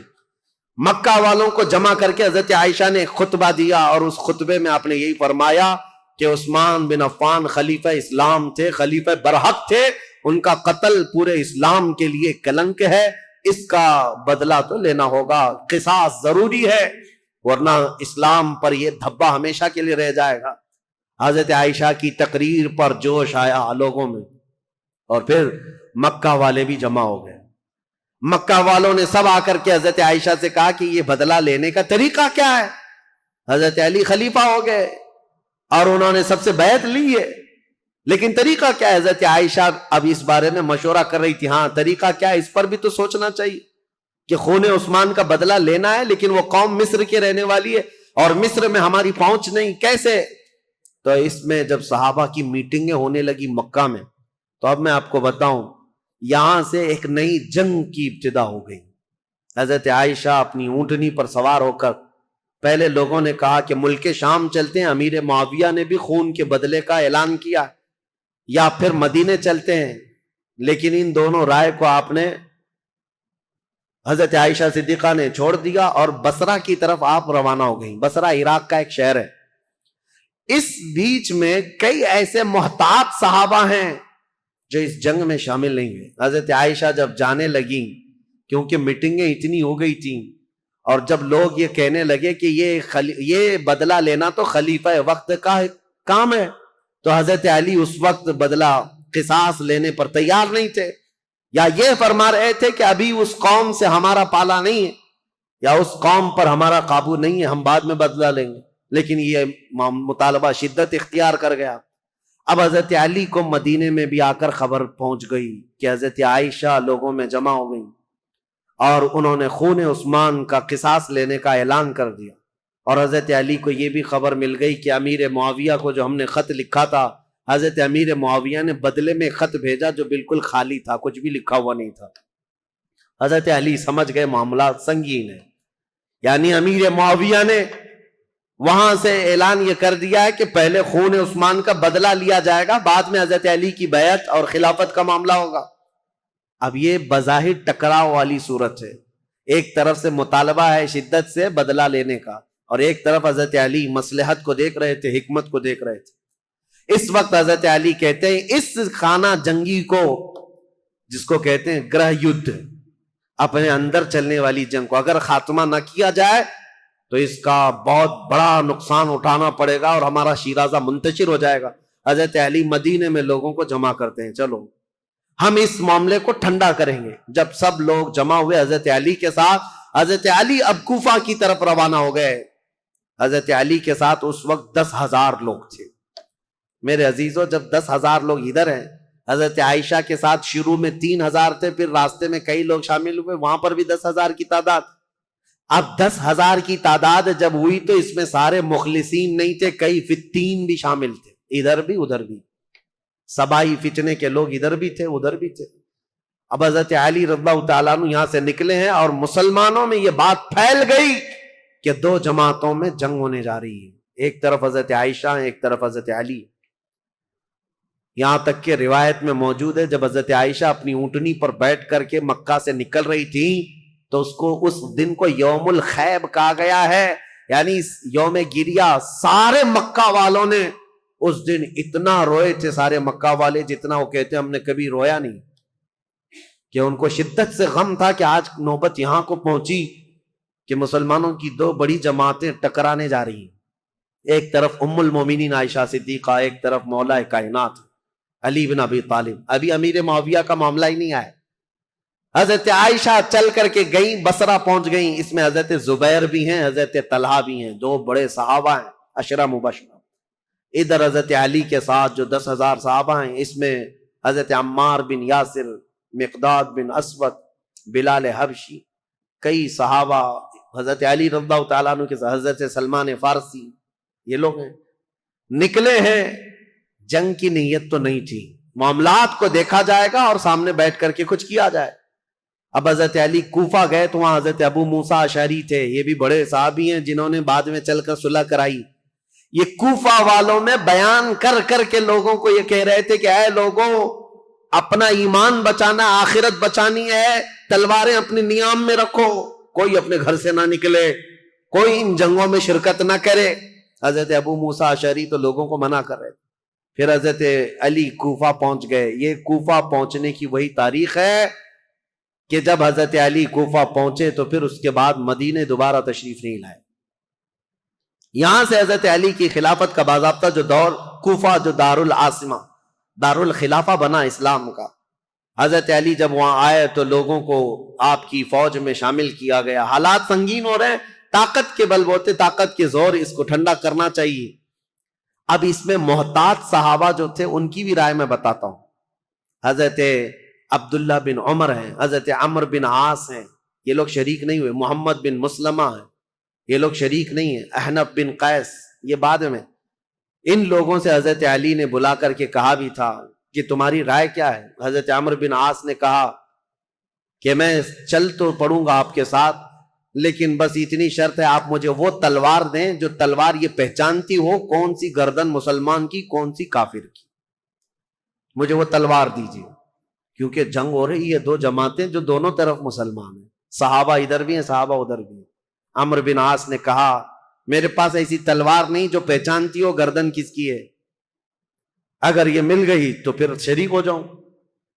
اس کے بعد حضرت محمد بن مسلمہ کو بلا کر پوچھا کہ آپ کیوں نہیں؟ کہا میں نے رسول اللہ صلی اللہ تعالی علیہ وسلم سے سنا تھا میرے آقا نے فرمایا تھا محمد بن مسلمہ اس تلوار کو کبھی نیچے ہونے نہیں دینا، اعلاء کلمت الحق کے لیے استعمال کرنا، اور جس دن یہ نوبت آ جائے کہ یہ تلوار تجھے کسی مسلمان پر اٹھانی پڑے تو احد پہاڑ کے پاس جا کر کسی پتھر پر تیری تلوار توڑ دینا۔ محمد بن مسلمہ کہتے ہیں کل رات جا کر میں نے اپنی تلوار توڑ دی، آج نوبت یہاں پہنچ گئی ہے کہ ہمیں تلوار اٹھانی پڑ رہی ہے، میں تو تلوار توڑ چکا ہوں۔ حضرت عبداللہ بن عمر انہوں نے بھی یہی کہا کہ میں فرق نہیں کر پاؤں گا کہ کون حق پر ہے کون کس پر ہے، اسی لیے میں اس میں شریک نہیں ہوں۔ کچھ محتاط صحابہ ان میں نہیں آئے، لیکن حضرت علی جب سفر پر روانہ ہو، یاد رکھو مسلمانوں ایمان کی حفاظت اسی میں ہے، دونوں جگہ کا بیلنس برقرار رکھو، ام المومنین کا بھی مولا کائنات کا بھی، دونوں رسول اللہ کی قرابت دار ہیں، رشتہ دار ہیں۔ حضرت عائشہ صدیقہ جب آئیں تو اب مشورے ہو رہے تھے، میٹنگیں ہو رہی تھی، ان کے خطبے اتنے پر اثر تھے کہ لوگ جمع ہوئے۔ جب وہ بصرہ میں گئی تو 12,000 لوگ جمع ہوئے، کہا کہ نہیں حق پر ہیں، خون عثمان کا بدلہ لینا چاہیے۔ یہ حالات دیکھ کر کے ایک صحابی ایسے ہیں جن کا بہت بڑا رول ہے، حضرت قعقاع، یہ آئے، حضرت زبیر، حضرت طلحہ، حضرت عائشہ ان کے پاس آئے، کہا اچھا یہ میٹنگ بعد میں ہوئی، اس سے پہلے ایک حادثہ ہو گیا تھا، کیا ہے؟ بصرہ میں جیسی حضرت عائشہ پہنچی تو بصرہ کے جو گورنر تھے وہاں پر، تو جو گورنر تھے وہ حضرت علی کی طرف سے تھے، عثمان بن حنیف، انہوں نے کیا کیا کہ راستہ روکنا ہے ان کا، یہ تو لڑنے کے لیے آئے، تو انہوں نے فوراً ہی جنگ شروع کر دی، جبکہ حضرت علی کے آنے کا انتظار کرنا تھا۔ تو عثمان بن حنیف نے لوگوں کو اتار دیا، اور جنگ جیسی خالی راستہ روکنے کے لیے شروع ہوئی تھی، اس میں 700 لوگ مارے گئے بصرہ کے۔ اب ظاہر سی بات ہے جب بصرہ میں اتنا بڑا قتل ہو گیا تو جو 12,000 لوگ تھے ان میں سے 6,000 لوگ پھر گئے، کہا یہ تو اپنے ہی لوگوں کا قتل ہو رہا ہے، یہاں اپنے ہی لوگ مر رہے ہیں۔ تو 6,000 لوگ جب چھوڑ دیے تو حضرت عائشہ کے پاس رات میں حضرت قعقاع آئے، حضرت عائشہ تھی، حضرت زبیر، حضرت طلحہ، یہ تینوں بڑے لوگ بیٹھے تھے۔ حضرت قعقاع آئے اور کہا دیکھیں کیا حالات بدلتے ہوئے یہاں تک نہیں پہنچے، آپ لوگ تو نکلے تھے عثمان بن عفان کے قتل کا بدلہ لینے کے لیے، لیکن مسئلہ یہاں تک پہنچ گیا کہ جو گورنر بصرہ کے ہیں انہوں نے راستہ روکا، اور ان کے راستہ روکنے کی وجہ سے جو جنگ ہوئی اس میں 700 لوگ مارے گئے۔ اب ان 700 لوگوں کے مارے جانے کا بدلہ اب کس سے لیا جائے گا؟ ان کا قصاص کس سے لیا جائے گا؟ اب آپ کے ایک ایک فوجی سے وہ قصاص لینا پڑے گا، اتنے مر گئے، تو ڈائیورٹ ہو جائے گا مسئلہ، کہاں آپ کس کام کے لیے نکلے تھے اور کس کام میں آ گئے۔ کل کو اگر گورنر بصرہ کے عثمان بن حنیف کا قتل ہوتا ہے تو پھر یہ مطالبہ بدل جائے گا، اب آپ کے بارے میں بھی لوگ یہ کہیں گے تم تو نکلے تھے عثمان بن عفان کے قتل کا بدلہ لینے کے لیے، لیکن تم نے اپنے ہاتھوں سے بصرہ کے گورنر کا قتل کیا، اب ان کا قصاص ہم آپ سے لیں گے، بات تو برابر ہو جائے گی۔ حضرت قعقاع کی یہ باتیں اتنی اثر کر گئیں، حضرت عائشہ نے کہا قعقاع جو کہتے ہیں بالکل سچ ہے، ہمیں جنگ نہیں کرنی چاہیے، ہمیں جنگ نہیں کرنی چاہیے۔ حضرت زبیر، حضرت طلحہ کے پاس بھی وہ آئے، اسی طرح کی تقریر کی، تینوں نے کہا حضرت علی سے ہماری ذاتی کوئی دشمنی نہیں، صرف اسلام کے اس پلر کو کوئی ہلا نہ پائے اس لیے ہمارا یہ مطالبہ تھا، لیکن آپ کی بات صحیح ہے کہ اب یہ جنگ چھڑ جائے تو اپنوں کا قتل بہت زیادہ ہوگا۔ تو حضرت قعقاع سے ان تینوں نے کہا جو باتیں آپ نے ہم سے کی ہیں یہی باتیں علی بن ابی طالب سے بھی کرو، اگر وہ بھی راضی ہیں یہ مصالحت کے لیے تو جنگ کی ضرورت ہی نہیں۔ تو حضرت قعقاع سیدھے کوفہ گئے حضرت علی کے پاس، یہی ساری باتیں حضرت علی کے پاس انہوں نے رکھا، کہا ایسے حالات ہیں۔ حضرت علی نے گرین سگنل دے دیا اور کہا ہم بھی جنگ کے لیے نہیں آئے، قعقاع جو تم باتیں کر رہے ہو ہم بیٹھیں گے، زبیر اور طلحہ میرے بھائی ہیں، ہم مصالحت کے لیے جائیں گے۔ حضرت علی جب آئے بصرہ تو یہ دونوں جماعتیں، حضرت عائشہ کی جماعت ہے، حضرت علی بن ابی طالب کی، سنو توجہ سے، اب اصل مسئلہ شروع ہوتا ہے۔ رات کو میٹنگیں ہوئی مصالحت کے لیے، حضرت قعقاع کبھی ادھر گئے کبھی ادھر گئے، دونوں نے رات میں ایگریمنٹ بھی لکھ لیا۔ حضرت زبیر خود چل کر کے حضرت علی کے پاس آئے، حضرت علی سے گفتگو کرنے سے پہلے ہی حضرت علی نے ان سے پوچھا اے زبیر تمہیں یاد ہے رسول اللہ صلی اللہ علیہ وسلم نے ایک مرتبہ میں بھی تھا اور تم بھی تھے. سنو حضرت علی حدیث سنا رہے, حضرت زبیر کو یاد دلا رہے, کہا میں بھی تھا تم بھی تھے, رسول اللہ نے تم سے یہ نہیں کہا تھا اے زبیر ایک دن تم علی سے لڑو گے اور علی حق پر ہوں گے, ایک دن تم علی سے لڑو گے اور علی حق پر ہوں گے. تو حضرت زبیر نے کہا سچ کہا علی تو نے, میں نے رسول اللہ سے سنا تھا. کہا حضرت زبیر اسی دن وہاں سے کہتے میں لڑنا نہیں چاہتا تم سے, نکل گئے. جیسے ہی حضرت زبیر گئے حضرت طلحہ نے پوچھا ان سے کیا بات ہے. حضرت زبیر نے کہا علی نے مجھے وہ حدیث یاد دلائی جو رسول اللہ نے میری زندگی میں کہا تھا, علی حق پر ہے, علی حق پر ہے. حضرت زبیر چل پڑے تو حضرت طلحہ نے کہا اے زبیر میں بھی اس فعل پر اس کام پر نادم ہوں, شرمندہ ہوں, میں بھی نکل چلتا ہوں. یہ رات کی خبر جو ہو رہی تھی حضرت عائشہ رضی اللہ تعالیٰ عنہا کے پاس پہنچی تھی. حضرت عائشہ کے ساتھ ایک معاملہ ہوا تھا راستے میں, وہ بھی میں تاریخ میں ہے, میں آپ کو بتاتا ہوں. جب حضرت عائشہ کی یہ فوج چل رہی تھی مقام حواب ایک جگہ آئی جہاں کتے بھونکنے لگے. حضرت عائشہ نے فوراً اونٹنی کو کھڑا کر دیا اور پوچھا یہ اس جگہ کا نام کیا ہے. لوگوں نے کہا مقام حواب. تو ڈر گئی, کپ کپی آ گئی جسم میں. کہا ماں عائشہ صدیقہ کیا ہوا کیا؟ کہا میں نے رسول اللہ سے ایک حدیث سنی تھی, میرے آقا نے فرمایا اے عائشہ ایک بار تم مسلمانوں کے ساتھ سفر پر ہوگی تو اللہ کی قسم دیتا ہوں اس جماعت میں تم مت جانا جس میں حواب کے کتے بھونکیں گے. حضور سے میں نے یہ سنا تھا حواب کے کتے بھونکیں گے جس جماعت میں, اس جماعت میں جانا مت. حضرت عائشہ نے کہا کہ اگر یہاں حواب کا مقام ہے تو کتے بھونک رہے ہیں اور میں نہیں چاہتی کہ اس جماعت میں ہوں. یہ بصرہ آنے سے پہلے کی بات ہے, لیکن کیا بتائیں جماعت میں فتنہ انگیزی کرنے والے جو سبائی لوگ تھے ان میں 40 لوگ ایسے آئے جنہوں نے اللہ رسول کی قسم اٹھائی, قرآن کی قسم اٹھا کر کہا یہ حواب کا مقام ہے ہی نہیں, حواب ہے نہیں, یہ دوسری جگہ ہے, یہاں کے کتے روز بھونکتے رہتے. حضرت عائشہ کو حلف لے کر کے انہوں نے کہا یہ حواب کا مقام نہیں ہے. تب حضرت عائشہ پھر چل پڑی جبکہ وہ مقام حواب ہی تھا. حضرت عائشہ جب بصرہ پہنچی تو اب حالات جو مصالحت کے ہو رہے تھے, رات کو ایگریمنٹ لکھ دیا گیا, لیکن جیسے ہی یہ سبائی 3 لوگوں کو پتا چلا دونوں جماعتوں میں صلح ہو رہی ہے تو دونوں لوگ دونوں جماعتوں میں صلح کی بات سن کر یہ سبائی لوگ جتنے جنگ میں شریک تھے سب کے سب بھڑک اٹھے اور کہا ہم یہاں تک صلح کرنے آئے ہیں, ہم تو ایک دوسرے کی گردن مارنے آئے ہیں, اگر یہ بڑے لوگ صلح کر رہے ہیں تو ہم تو نہیں صلح کریں گے. یہ فتنہ اٹھایا گیا اور صبح ہوتے ہی حضرت زبیر جا رہے تھے, اپنا سامان لے کر اس میدان سے نکل رہے تھے. ایک سبائی شخص آیا اور حضرت زبیر کو پیچھے سے نیزہ مار کر شہید کر دیا. رسول اللہ صلی اللہ علیہ وسلم کے بھائی, پھپھیرے بھائی, عشرہ مبشرہ میں سے حضرت زبیر جیسے ہی شہید ہوئے حضرت طلحہ دوڑتے ہوئے آئے کہ ظالم جماعت نے حضرت زبیر کو مار دیا ہے, رسول اللہ کے اس صحابی کا قتل ہوا, یہ پہلا قتل ہوا ہے. جیسی حضرت طلحہ ان کی لاش کے پاس دوڑتے ہوئے آئے ان سبائیوں نے حضرت طلحہ کی بھی گردن مار دی. 2 عشرہ مبشرہ میں سے صحابہ تھے, قتل ہو گئے. اب ہوا یہ کہ جیسے ہی حضرت زبیر اور حضرت طلحہ شہید ہوئے تو یہ جو جماعت آئی تھی ان سب میں یہ اعلان ہوا کہ حضرت علی کے ساتھ جو جماعت آئی ہے انہوں نے وعدہ خلافی کی ہے, رات کو صلح کیا اور صبح قتل کیا ہے. اس اعتبار سے جنگ شروع ہو گئی. ادھر سے جو حضرت عائشہ کے ساتھ لوگ آئے تھے وہ جنگ میں کود پڑے اور ادھر سے جو تھے وہ بھی جنگ میں کود پڑے. یہ گھمسان کی جنگ چلتی رہی. اتنی سخت جنگ تھی, اتنی سخت جنگ تھی کہ ایک دن کے اندر 12,000 مسلمان قتل ہوئے. بہت سخت قسم کی یہ تاریخ ہے. یہ مجھے بتانا اس لیے بھی ضروری ہے کہ کوئی اٹھ پٹانگ تمہارے دلوں میں نہ ڈال دے. ہوا کیا تھا حقیقت یہ میں بتا رہا ہوں. لیکن حضرت عائشہ رضی اللہ تعالیٰ عنہ اب بات کرنا چاہ رہی ہیں حضرت علی سے, اور حضرت علی عائشہ سے بات کرنا چاہ رہے ہیں.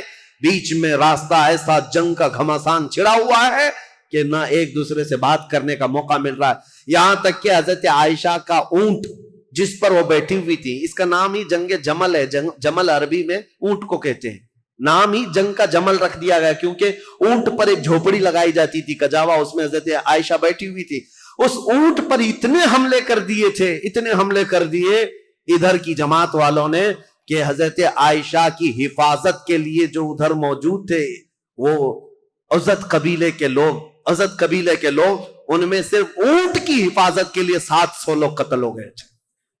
ایک گرتا تھا، دوسرا پکڑتا تھا، دوسرا گرتا تھا، تیسرا پکڑتا تھا، لیکن ان جان بازوں نے اونٹ کو گرنے نہیں دیا.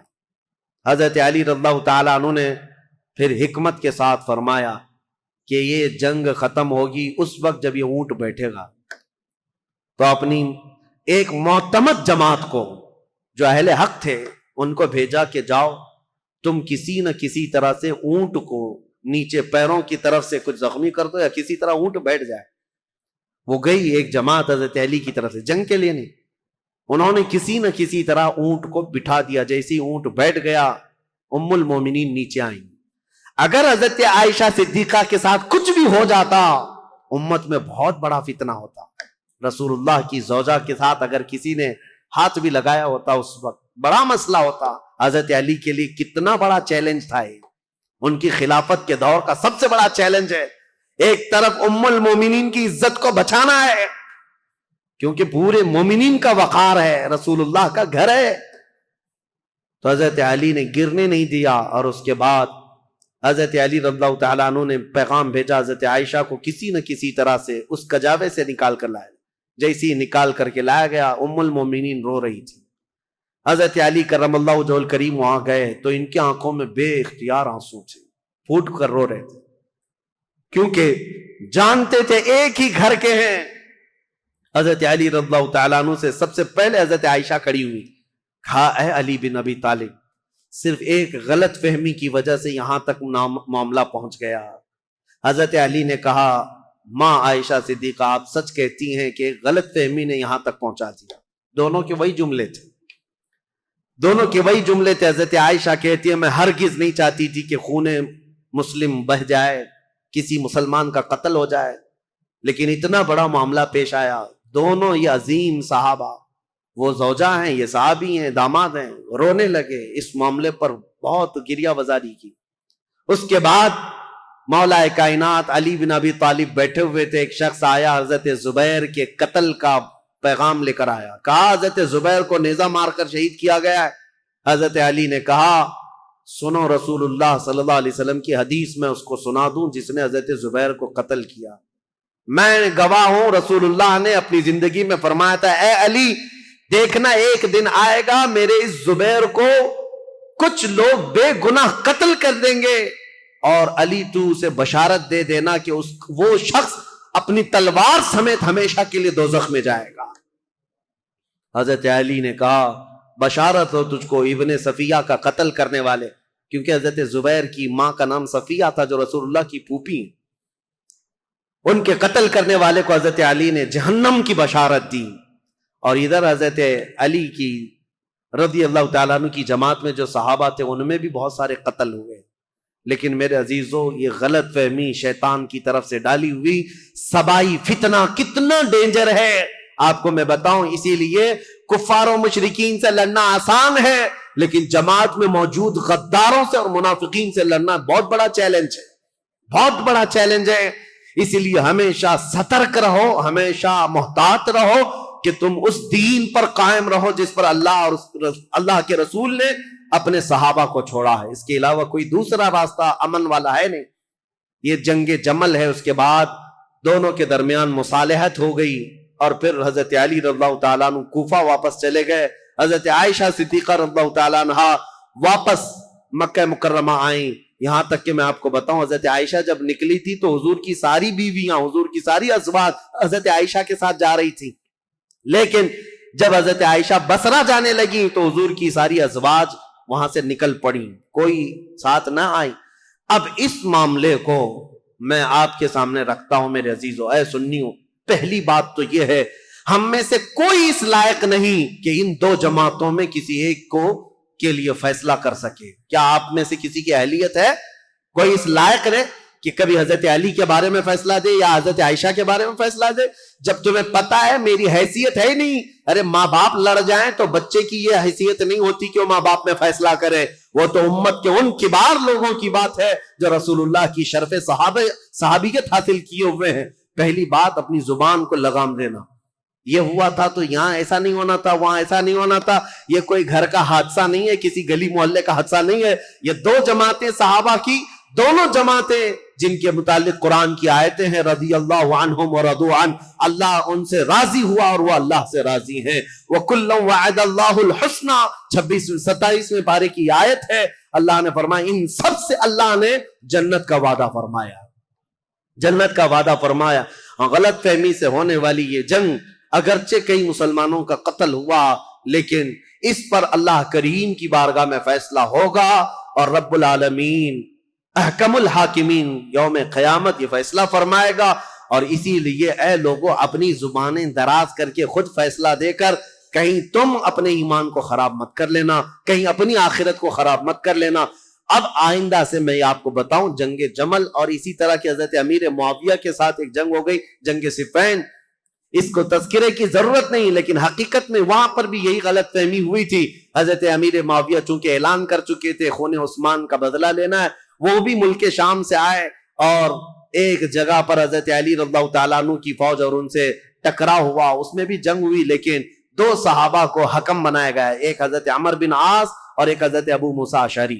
حضرت ابو موسیٰ اشعری حضرت علی کی طرف سے تھے، حضرت عمر بن عاص امیر معاویہ کی طرف سے تھے۔ سارے دونوں جماعتوں نے ان دونوں کو حکم بنایا اور کہا یہ جو فیصلہ کریں گے اس پر دونوں جماعتیں راضی ہوں گی۔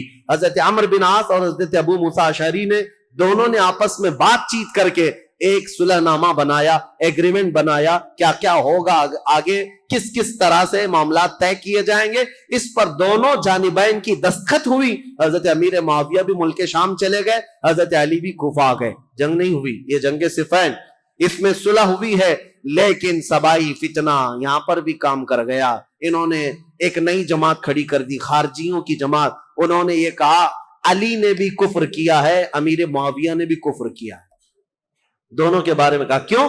کہا دونوں نے حکم بنایا، اپنا فیصل بنایا اور حکم صرف اللہ ہے، حکم صرف اللہ ہے، لا حکم الا للہ آیت پڑھتے تھے اور کہتے تھے قرآن میں تو ہے اللہ ہی حکم ہے، اللہ کے علاوہ کوئی حکم نہیں۔ حضرت علی نے اس کے متعلق یہ فرمایا تھا کلمۃ حق ارید بها الباطل، کلمہ تو حق ہے جو کہہ رہے ہیں لیکن اس سے معنی باطل مراد لے رہے ہیں۔ جیسے آج بھی بہت ساری جماعتیں ہیں آیتوں کو کس پر فٹ کر دیتے ہیں، مشرکین پر اتری ہوئی، مشرکین کے لیے اتری ہوئی آیتیں وہ مومنین پر فٹ کر دیتے ہیں۔ خارجی ایک جماعت تیار ہوئی جو حضرت امیر معاویہ کی بھی دشمن، حضرت علی کی بھی دشمن، ان لوگوں نے یہ فتنہ اٹھایا کہ یہ دونوں جماعتیں کافر ہو گئی، ہم اپنی جماعت لے کر الگ ہوتے ہیں۔ اور یہ جماعت ایک پھر نئی بنی شیعہ حضرات کے بعد ایک خارجی جماعت، اور یہ جب کافر خود ہو گئے، ظاہر سی بات ہے رسول اللہ کے دو صحابہ کو کافر کہنا خود کافر ہونا ہے، یہ جماعت نکلی۔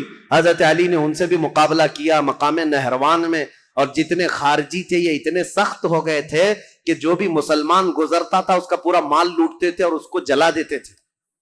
حضرت علی کی دشمنی میں مسلمانوں کے دشمن ہو گئے، تو پھر حضرت علی نے ان کے ساتھ مقابلہ کیا اور وہ جتنے خارجی ہوئے تھے ان کو قتل کیا۔ چند خارجی بچ کر کے وہاں سے نکل کر بھاگے اور انہوں نے اپنی الگ الگ جماعتیں بنائی۔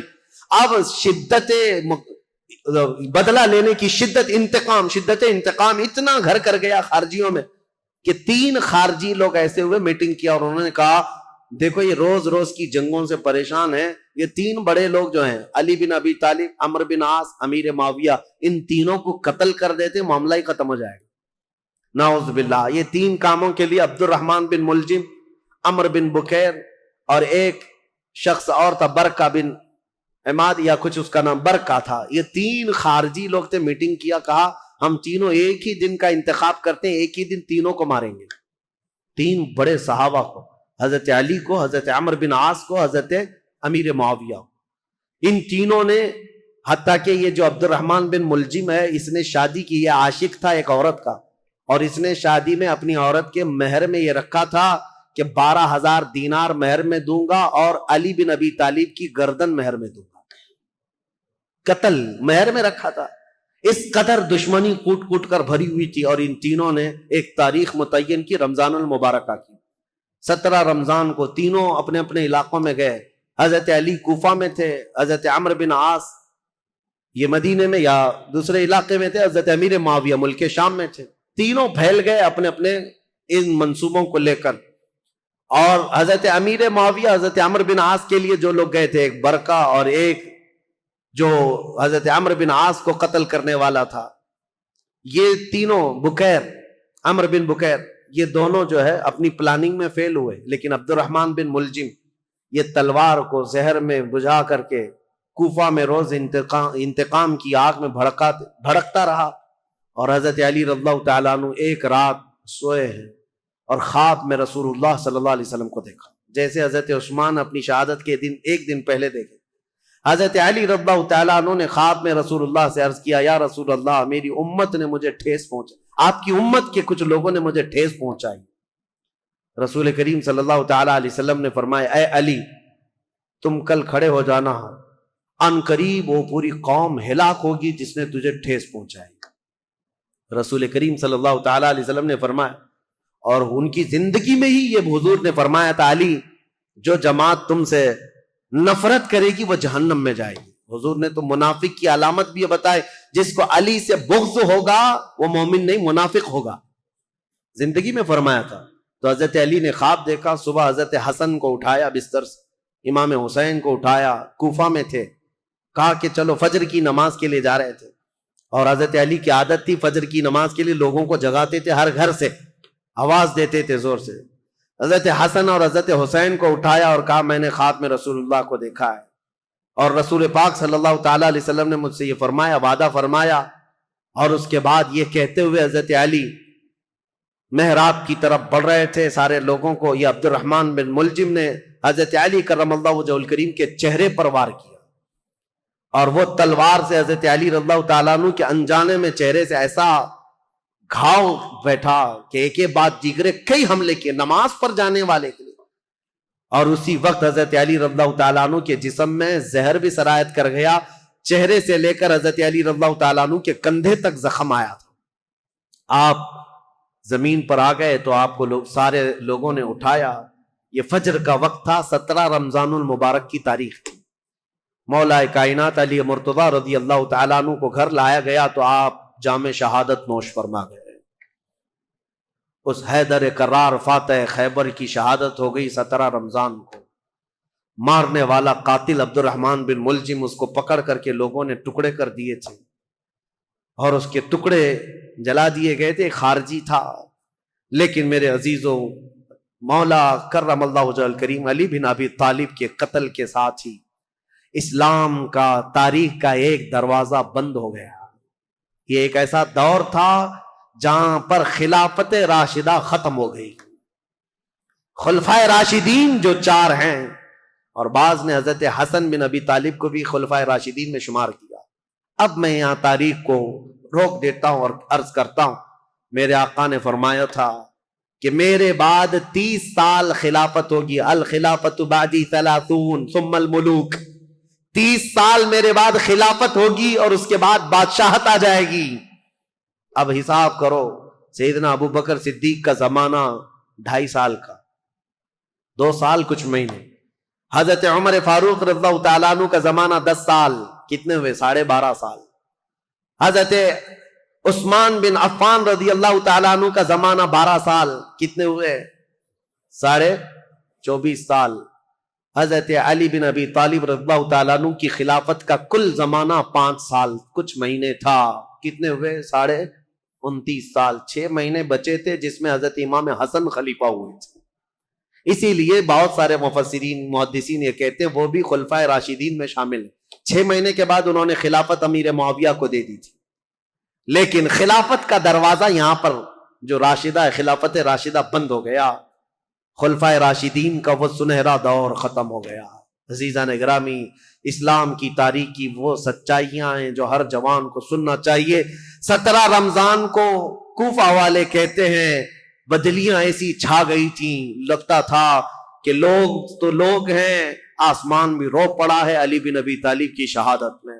حضرت علی کرم اللہ وجہ الکریم کا جسد خاکی لایا گیا، امام حسن نے نماز جنازہ پڑھائی، امام حسین نے غسل دیا تھا، اور آپ کو کوفہ شہر کے اسی مسجد کے کنارے دفن کیا گیا تھا۔ بعض روایات میں ہے آپ کے جسد مبارکہ کو لوگوں سے چھپا کر کے رکھا گیا تھا، کیونکہ خارجی جو جماعت تھی وہ اتنے شدید قسم کی نفرت کر رہے تھے کہ کہیں قبر کو اندھیرے میں کھود کر توہین نہ کریں، بے حرمتی نہ کریں۔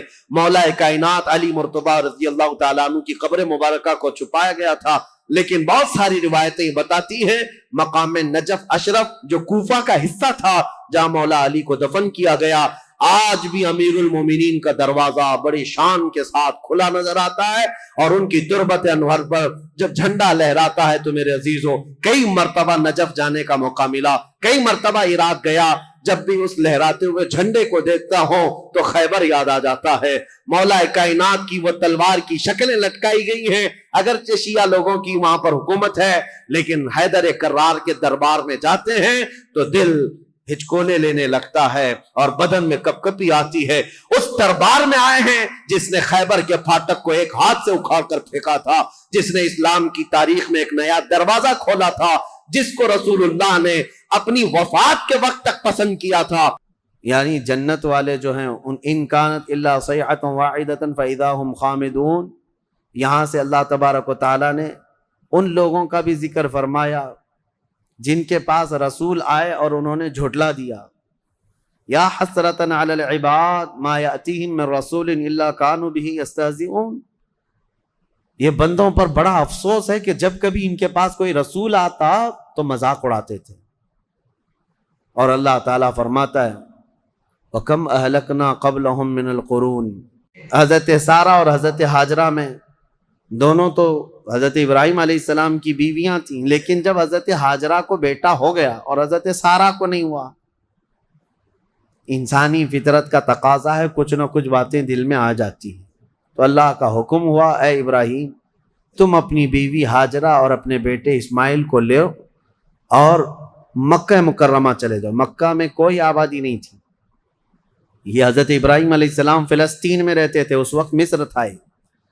جب مکہ مکرمہ میں آئے، خانہ کعبہ کے قریب حضرت ہاجرہ حضرت اسماعیل کو چھوڑ دیا، کچھ زیادہ راہ جو ساتھ میں تھا وہ کھانا توشہ دے دیا اور کہا مجھے اللہ کا حکم ہے میں جا رہا ہوں۔ واپس چلے گئے اپنی بیوی اور چھوٹے 6 مہینے کے بچے کو۔ یہی تو یادگاریں ہیں حضرت ہاجرہ کے پاس، جب کھانا پانی سب ختم ہوا تو وہ اپنے بیٹے کی پیاس کے لیے پانی ڈھونڈنے نکلی، پھر صفا مروہ پہاڑیوں پر دوڑتی رہیں 7 چکر، پھر اسماعیل علیہ السلام کے قدموں کے نیچے سے زمزم پانی کا یہ چشمہ نکلا۔ اور یہ جو تاریخ ہے، اس کے بعد پھر حضرت ابراہیم علیہ السلام لوٹ آئے جب اسماعیل علیہ السلام جوان ہو چکے تھے۔ اب اللہ تعالیٰ نے حکم فرمایا اے ابراہیم تم اپنے بیٹے کی قربانی دے دو۔ ایک تو 100 سال کے بعد بیٹا دیا گیا ہے، لیکن اللہ تعالیٰ فرماتا ہے کہ تم اس کو اللہ کی راہ میں قربان کر دو۔ نبی کا خواب سچا خواب ہوتا ہے، عام لوگوں کی طرح نہیں۔ اسماعیل علیہ السلام کو انہوں نے بلایا، وہ پورا واقعہ اللہ نے اس میں ذکر فرمایا۔ ارشاد فرماتے ہیں انی ارا فی المنام انی اذبحک، بیٹا میں نے خواب میں دیکھا ہے کہ میں تجھے ذبح کر رہا ہوں، اللہ کے نام پر قربان کرنا ہے۔ فانظر ماذا تری، بتا کیا کرنا چاہیے۔ مشورہ ہے باپ کس سے؟ بیٹے سے۔ قال یا ابت افعل ما تؤمر ستجدنی انشاء اللہ من الصابرین۔ اسماعیل علیہ السلام چھوٹے ہیں اور عرض کرتے ہیں ابا جان آپ کو جس چیز کا حکم دیا گیا ہے وہ کر گزریے، انشاءاللہ آپ مجھے صبر کرنے والا پائیں گے۔ بیٹا یہ نہیں ہے کہ بھاگ جائے کہ باپ میرا چھری لے کے بیٹھا ہے، اللہ کے نبی۔ اور اس کے بعد لے کر کے چلے حضرت ابراہیم علیہ السلام۔ پہلے تو یہ روایت میں ہے کہ انہوں نے 100 اونٹ ذبح کیے اس خواب کے لیے، دوسرے دن بھی 100 اونٹ ذبح کیے، پھر یہی حکم آیا تو تیسرے دن اسماعیل علیہ السلام کو لے کر کے آئے مینا کی وادیوں کے پاس، اور وہاں جب پہنچنے لگے حضرت ہاجرہ بھی تھیں پیچھے پیچھے۔ ابلیس آیا، شیطان آیا، ابراہیم علیہ السلام سے کہنے لگا اتنے سالوں بعد تو بیٹا ہوا اور تم ذبح کرنے لے جا رہے ہو، تمہیں ہو سکتا ہے وہم ہو، چھوڑ دو اس کو۔ پھر تمہیں بچہ نہیں ہو سکتا؟ تب حضرت ابراہیم علیہ السلام نے زمین سے 7 کنکریاں اٹھائی اور اس کو دے مارا اور کہا یہ اللہ کا حکم ہے، اللہ کا حکم ہے، اور میرے رب تبارک تعالیٰ کے حکم کے آگے میں کسی کے لیے کوئی رعایت نہیں رکھتا۔ وہ حضرت ہاجرہ کو بہکایا کہ تمہارے بیٹے کو تمہارے شوہر ذبح کرنے لے جا رہے ہیں۔ حضرت ہاجرہ نے کہا مجھے معلوم ہے وہ اللہ کے حکم سے کر رہے ہیں، اور اگر اللہ کا حکم ہے تو ایسے 100 بیٹے اسماعیل بھی ملے میں سب قربان کروں گی۔ ماں بھی تھی، انہوں نے بھی کنکریاں ماری ابلیس کو۔ آخری حضرت اسماعیل علیہ السلام کے پاس آیا، کہا تجھے پتا ہے تیرے باپ کیسے تجھے کاٹیں گے، کیسے ذبح کریں گے؟ حضرت اسماعیل علیہ السلام نے کہا ابلیس، کنکریاں ماری اور کہا میرے باپ عام آدمی نہیں، اللہ کے نبی ہیں، وہ جو کرتے ہیں وہ اپنی مرضی سے نہیں اللہ کے حکم سے کرتے ہیں۔ سب جگہ سے مایوس گیا ابلیس لعین۔ آج بھی وہاں 3 پتھروں کو جو حاجی کنکریاں مارتے ہیں وہ انہی بزرگوں کی نشانی ہے، انہی 3 بزرگوں کی نشانی ہے۔ اب جب لٹایا حضرت ابراہیم علیہ السلام نے تو کس طریقے سے اسماعیل علیہ السلام خود عرض کرتے ہیں کہ ابا جان اپنی آنکھوں پر پٹی ڈال لیجیے آپ، کہ مجھے کاٹتے ہوئے دیکھ کر، خون دیکھ کر باپ کی محبت غالب نہ آ جائے اور کہیں آپ اللہ کے حکم کے خلاف نہ ہو جائے، آپ چھری روک لیں، آپ آنکھوں پہ پٹی ڈال لیں اور میرے ہاتھ پیر کو رسی سے باندھ دیں کہ میں تڑپتا نہ دیکھیں آپ۔ ایسے ہی ہوا، حضرت ابراہیم علیہ السلام نے پٹی ڈال لی آنکھ پر اور ان کے ہاتھ پیر باندھ دیے گئے۔ یہ ذبح کرنے کا وقت ہے۔ بھلا کیا رب تبارک و تعالیٰ بھی کسی کے عزیز کو ذبح کرنے کا حکم اس طرح دے گا؟ یہ تو امتحان تھا، امتحان تھا۔ حضرت ابراہیم علیہ السلام گردن پر چھری رکھتے ہیں لیکن وہ چھری چلتی نہیں، بڑی تیز چھری لائی تھی انہوں نے، چھری نہیں چلتی۔ روایات میں ملتا ہے کہ حضرت ابراہیم علیہ السلام نے اس چھری کو پتھر پر یوں مارا تو پتھر 2 ٹکڑے ہو گئے، کٹ کے 2 ٹکڑے ہو گیا، لیکن گلا نرم و نازک اس چھری سے نہیں کٹتا تھا۔ ایک بات یاد رکھو مسلمانوں، ہمیشہ چھری کی تاثیر ہے کاٹنا، آگ کی تاثیر ہے جلانا، لیکن ہمیشہ ایک بات یاد رکھیں، چھری کاٹے گی بھی، آگ جلائے گی بھی اس وقت جب اللہ کی مرضی ہوگی۔ ہمارا عقیدہ یہ ہے، تقدیر، ہاں ان کی تاثیر ہے، یہ کام یہی کریں گے، لیکن اس کے ساتھ ہمارا عقیدہ یہ ہے اگر میرا مولا نہ چاہے تو پھر جتنی تیز چھری ہی کیوں نہ ہو نہ کاٹ سکے گی، جتنی تیز آگ ہی کیوں نہ ہو نہ جلا سکے گی، اور اگر مولا کی مرضی ہے تو پھر یہ چیزیں اپنا اثر دکھائیں گی، باقی ان کا اثر اللہ کی مرضی کے بغیر کچھ نہیں۔ چھری جیسی ہی گردن پر رکھی، اللہ کا حکم ہوا جبرائیل جاؤ جنت سے ایک دمبا لے کر جاؤ، میرے ابراہیم کا امتحان ہو گیا اور کامیاب ہوئے، ان کے بیٹے اسماعیل کو ہٹاؤ اور دمبا رکھو۔ جبرائیل امین علیہ السلام سب سے تیز سفر کرتے ہوئے دنیا میں 3 بار آئے ہیں، سب سے تیز۔ ایک اس وقت جب یوسف علیہ السلام کو ان کے بھائیوں نے کنویں میں ڈالا تھا، کنویں میں گرنے سے پہلے جبرائیل امین آ چکے تھے اور حضرت یوسف علیہ السلام کو پکڑ کر بٹھا چکے تھے۔ دوسرے جب ظالموں نے ابراہیم علیہ السلام کو آگ میں ڈالا تھا، ادھر سے وہ آگ میں پھینکے تھے، اس وقت جبرائیل امین اتر رہے تھے اور جبرائیل امین حضرت ابراہیم کی آگ میں جانے سے پہلے ہی ان کی مدد کے لیے آ چکے تھے۔ اور تیسرے یہ جب اسماعیل علیہ السلام کی گردن پر چھری رکھ چکے تھے، کون؟ ابراہیم علیہ السلام، اور چھری ہلانے سے پہلے جبرائیل امین آ کر کے ان کو اٹھا چکے تھے۔ وہ جبرائیل امین کی رفتار ہے جو میرے مصطفیٰ کے قدموں کا بوسہ دیا کرتے ہیں۔ یہ جبرائیل کی رفتار ہے جو رسول اللہ کے قدموں کا بوسہ دیتے ہیں، جو قدمہائے رسول کا بوسہ لے کر سدرہ کا مکی اتنا تیز رفتار ہے تو میرے مصطفیٰ کی رفتار کا عالم کیا ہے؟ میرے عزیزو، اس کے بعد جب یہ دمبا ذبح ہو گیا، ابراہیم علیہ السلام نے پٹی نکالی، دیکھا بیٹا سلامت ہے، بکرا ذبح ہو گیا ہے۔ قرآن میں اللہ فرماتا ہے وَنَادَيْنَاهُ أَن يَا إِبْرَاهِيمُ قَدْ صَدَّقْتَ الرُّؤْيَا إِنَّا كَذَلِكَ نَجْزِي الْمُحْسِنِينَ، ہم نے پکارا اے ابراہیم تم نے ہمارے حکم کو سچ کر دکھایا، اور ہم ایسے ہی اچھا کرنے والوں کو بدلہ دیتے ہیں. وَفَدَيْنَاهُ بِذِبْحٍ عَظِيمٍ، پھر ان کو لقب دیا گیا کہ وہ ذبح عظیم ہے. کیا ہے؟ ذبح عظیم. اب یہاں پر ایک مسئلہ ہے یہودیوں کا. یہودی جو ہے اتنے سالوں سے اسی گھن چکر میں ہیں، وہ یہ نہیں مانتے قربانی ہوئی ہے، قربانی ہوئی ہے یہ مانتے ہیں.